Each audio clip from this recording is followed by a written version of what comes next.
जय हिंद दोस्तों।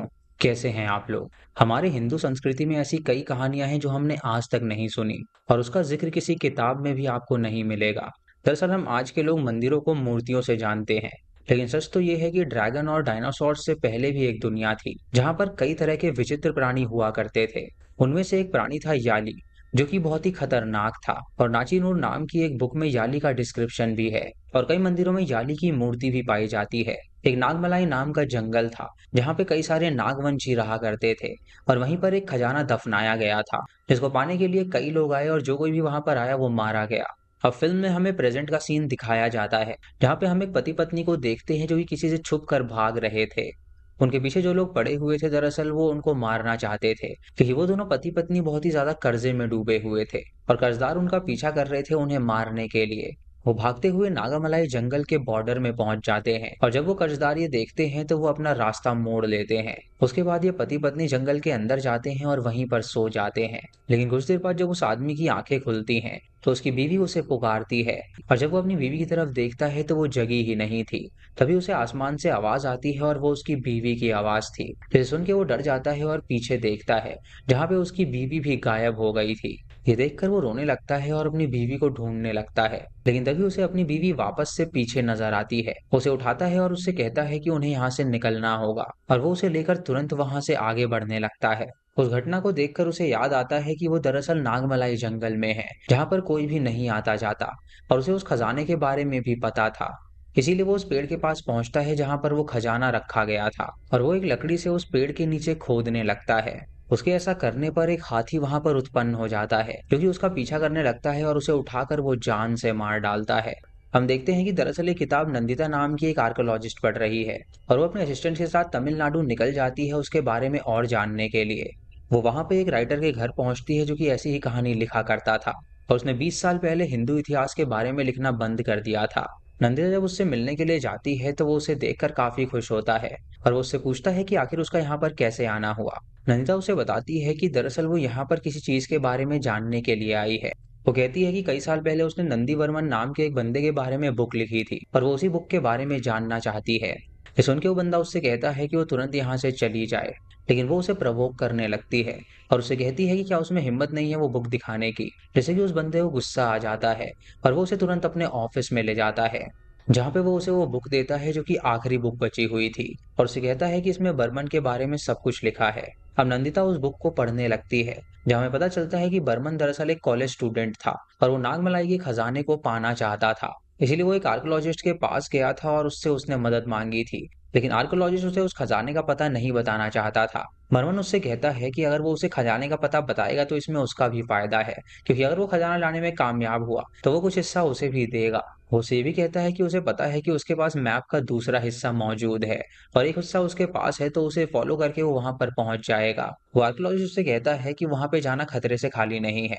तो बर्मन उसे कहता है कि उसके पिता भी कई साल पहले इसी खोज में गए थे और वो जिंदा वापस नहीं लौटे, लेकिन उसको पूरा भरोसा है कि वो उस खजाने को ढूंढ कर ही रहेगा, बल्कि वो अपनी टीम के साथ वहां पर जा रहा है। और वो चिंता ना करे, वो उसे खजाने को चुराएगा भी नहीं, क्योंकि वो और अपनी टीम और अपने पास जीपीएस ट्रैकर लगा के रखेगा ताकि वो उन्हें देख सके कि वो कहाँ पहुंचे हैं। ये सुन के वो आर्कोलॉजिस्ट उसकी बात मान लेता है और वो उस दूसरे मैप को उसे दे देता है।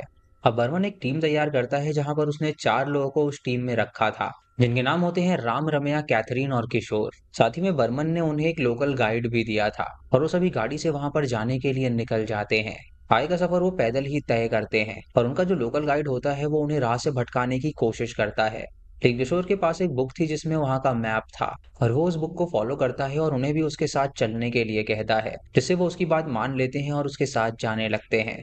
राम कहता है कि अगर बर्मन को इस बारे में पता चला तो वो उन सबको जान से मार डालेगा। तो किशोर कहता है कि जब उन्हें खजाना मिल जाएगा तो बर्मन को इसके बारे में पता भी नहीं चलेगा और वो लोग उस खजाने को आपस में बांट लेंगे और गाइड का हिस्सा भी उसे दे देंगे। अब वो सभी उस खजाने की तरफ अलग से जाने लगते हैं और वहां पर हम एक पंछी को देखते हैं जो कि उन पर नजर बनाए हुए था। इधर बर्मन नदी किनारे बैठा होता है और तभी उसके पास एक बंदर आ जाता है, जिसे देखकर वो भागने लगता है और उसके पीछे कई सारे बंदर भागते हैं, जिससे कि वो एक गड्ढे में जा गिरता है। अब जब रात हो जाती है तो वो सभी आराम करने का तय करते हैं, इसीलिए वो आग जलाते हैं और पास ही में टेंट लगा लेते हैं और वो बातें करने लगते हैं कि आखिर कब तक उन्हें वो खजाना मिलेगा।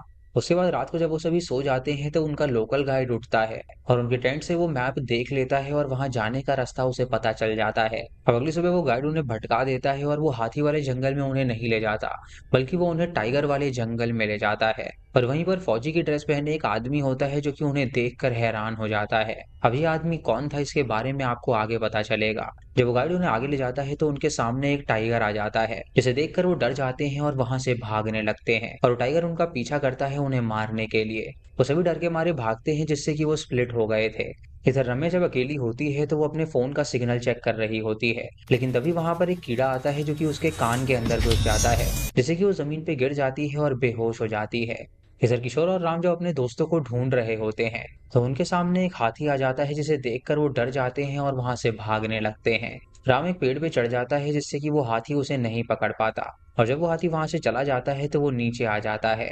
इधर बर्मन जब जंगल में होता है तो उसे रम्या मिलती है और वो उसे उठा के पूछता है कि आखिर किशोर कहाँ पर है। इधर कैथरीन नदी किनारे होती है जो कि अपना मुंह धो रही थी, लेकिन तभी वहां पर वो टाइगर आ जाता है जो कि उसे जान से मार डालता है। जब रात हो जाती है तो वो गाइड उस मैप के जरिए उस पेड़ के पास जाने के लिए निकल जाता है, और जब वो उस मैप को फॉलो कर रहा होता है तो कुछ आत्माएं उसे देख रही थी। तभी वो उस पेड़ के पास पहुंचता है जिसके नीचे खजाना रखा हुआ था, और ये देखकर वो काफी ज्यादा खुश हो जाता है। लेकिन जब वो वहां पर गड्ढा करने के लिए जाता है तो वहां पर गजाना आ जाता है जो कि एक भाला उसे फेंक के मारता है, जिससे उस आदमी की मौत हो जाती है। यानी कि जो भी उस खजाने के पीछे आएगा लालच के चक्कर में, उसका यही हश्र होगा और वो मारा जाएगा। फिर कहानी प्रेजेंट में आती है, जहां नंदिता उस राइटर से पूछती है कि ये तो अधूरी कहानी है, उसे जानना है कि आगे वहां पर क्या होने वाला है।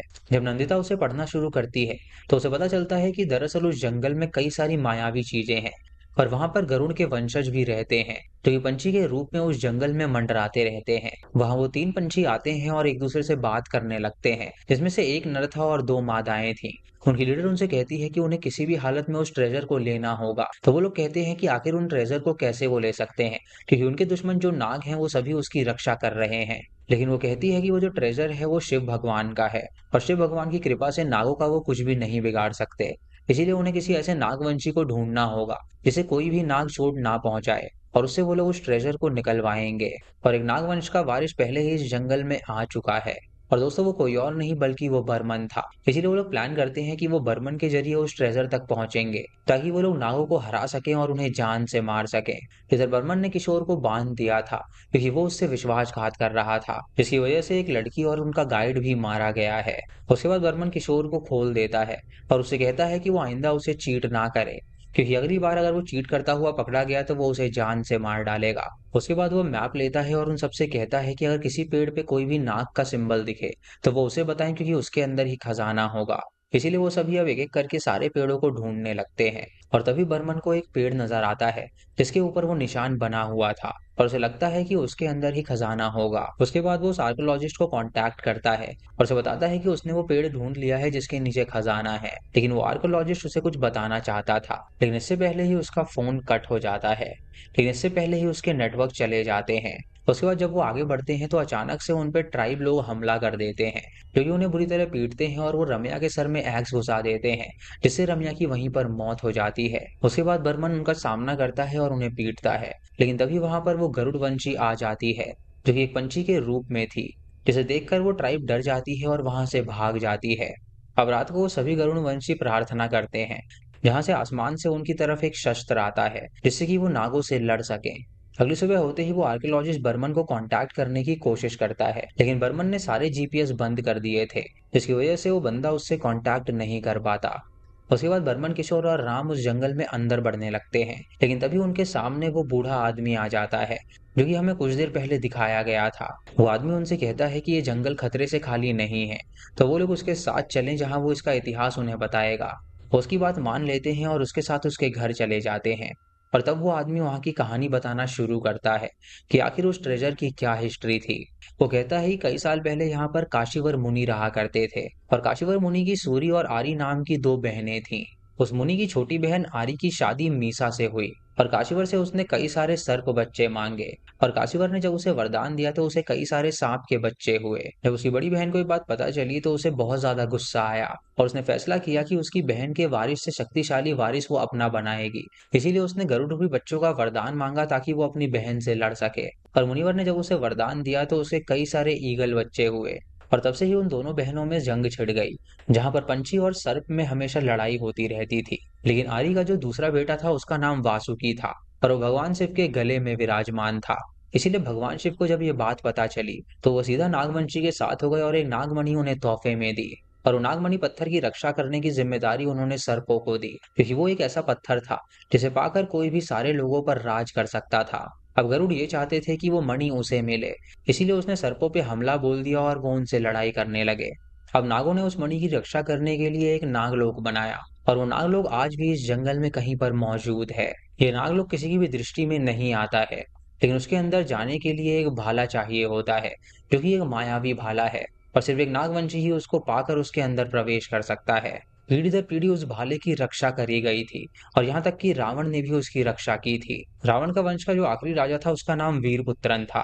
और ब्रिटिश समाज जब वहां पर आया तो वीरपुत्रन ने उससे बहुत ज्यादा लड़ाई करी और अरब्स को भी उसने बहुत ही बुरी तरह मारा था, क्योंकि उस भाले का पता उन लोगों को भी चल चुका था। इसलिए वीरपुत्रन ने अपना फेवरेट हाथी अश्वत्थामा को अपना बैटल में चुना और अश्वत्थामा इतना खतरनाक था कि वो सबको मार सकता था। वीरपुत्रन जब अकेला पड़ गया था तो उसके लोगों ने ही उसे मारने की साजिश रची। जब वीरपुत्रन को इस बारे में पता चला तो उसने काली माता के पूजन का आयोजन किया, जहां पर उसने काली माता की किताब कुंजिका को उसी जंगल में दफना दिया ताकि वो किसी के हाथ ना लग सके। उसी पूजा में प्रसाद में जहर मिला दिया गया था और वीरपुत्रन ने जब उसे पिया तो उसकी वहीं पर मौत हो गई। जब उसके फेवरेट हाथी ने उसकी जान बचाने की कोशिश करी तो उन लोगों ने उस हाथी को भी मार डाला। और तब से ही वहां पर लोग खजाने की तलाश में आने लगे, लेकिन किसी को भी खजाना आज तक नहीं मिल पाया, क्योंकि जो कोई भी उस खजाने के पास भी आता है तो वीरपुत्रम और उस हाथी अश्वत्थामा की आत्मा वहां पर आ जाती है, जो कि उन्हें मौत के घाट उतार देती है। अब ये कहानी जब वो लोग सुनते हैं तो राम उस अंकल से कहता है कि ये कहानी उसकी मनगढ़ंत लग रही है तो वो बकवास बंद करे। लेकिन वो कहता है कि ये कहानी मनगढ़ंत नहीं है, क्योंकि दरअसल वो भी एक वीरपुत्रम का ही वंशज है। तभी वो इस कहानी को अच्छी तरह जानता है। अब वर्मन जब ये सुनता है तो वो हैरान हो जाता है और वो तुरंत एक चाकू उठाकर उस आदमी का गला काट देता है, जिससे कि उस बंदे की वहीं पर मौत हो जाती है। और उसके बाद वो उसके मंदिर में जाकर कुछ ढूंढने लगता है और तभी उसके बक्से में उसे एक मैप मिलता है, जिसे देखकर वो समझ जाता है कि उसे कहाँ पर जाना है। उसके ऐसा करने पे उसके बाकी दो दोस्त बहुत ज्यादा हैरान थे और वो डर भी रहे थे कि कहीं वो उन्हें भी ना मार डाले। इधर राम और किशोर जब आगे जा रहे होते हैं तो किशोर को एक सांप पकड़ लेता है और उसे निगल लेता है। और राम जब आगे भाग रहा होता है तो उसके पास कई सारे सांप आ जाते हैं, जो कि उसे जान से मार डालते हैं। वर्मन भी जब वहां से जा रहा होता है तो एक नाग उसके ऊपर आ जाता है, लेकिन तभी वहां पर एक गरुड़ वंशी आ जाती है, जो कि उस नाग को अपने पंजों से दबोच लेती है और उसे ऊपर ले जाती है, क्योंकि वो ऐसा नहीं चाहती थी कि वो वर्मन को यहाँ से ले जाए। यहाँ ये कहानी पढ़ के नंदिता बहुत ज्यादा हैरान हो गई थी और राइटर से कहती है कि उसे आगे की कहानी भी जाननी है। इसीलिए वो राइटर उसे बाकी के पन्ने देता है, लेकिन राइटर उससे कहता है कि आगे के पन्ने वो बिल्कुल भी ना पढ़े।